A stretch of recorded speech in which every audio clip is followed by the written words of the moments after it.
Hello दोस्तों, नमस्ते, प्रणाम, हर हर महादेव। स्वागत करती हूँ अपने यूट्यूब चैनल पे। तो मैं हूँ रीता मैडम।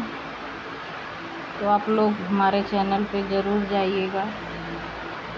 मैं आप लोग को एक छोटा सा पचरा गीत सुना रही हूँ, तो आप लोग फुल वॉच करके वीडियो को देखिए और सुनिए।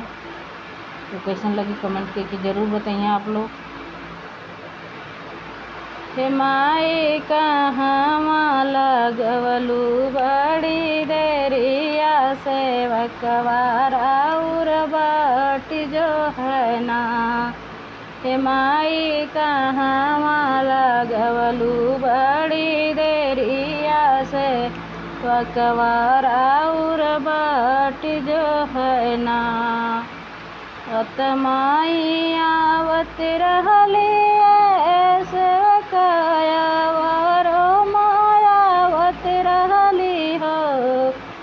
सेवका विंध्याचल में फूटल नरियरवत पनिया पिए में देर भैली हो।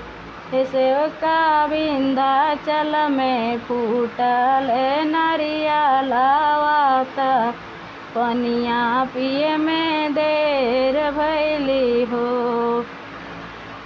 हे माई कहवा लगवलू बड़ी देरिया सेवकवारा उर बाटी जो है ना। हे माई कहवा लगवलू बड़ी देरिया बिटियावारा उर बाटी जो है ना। औत माई आवत रहली सेवकाया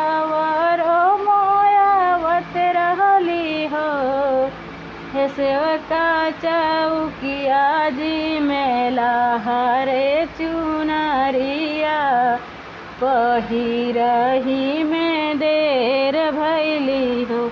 हे सेवका चौकिया जी मेला हरे चुनरिया पहिरही में देर भैली हो।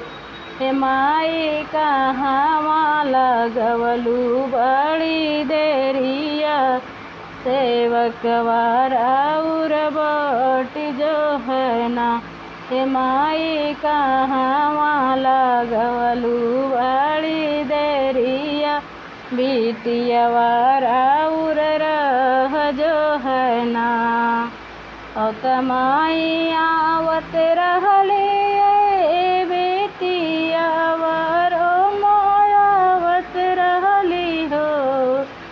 बेटी शादीपुर में चढ़ली करहिया महकिया लेवे में देर भैली हो। हे बेटी शादीपुर में चढ़ली करहिया महकिया लेवे में देर भैली हो।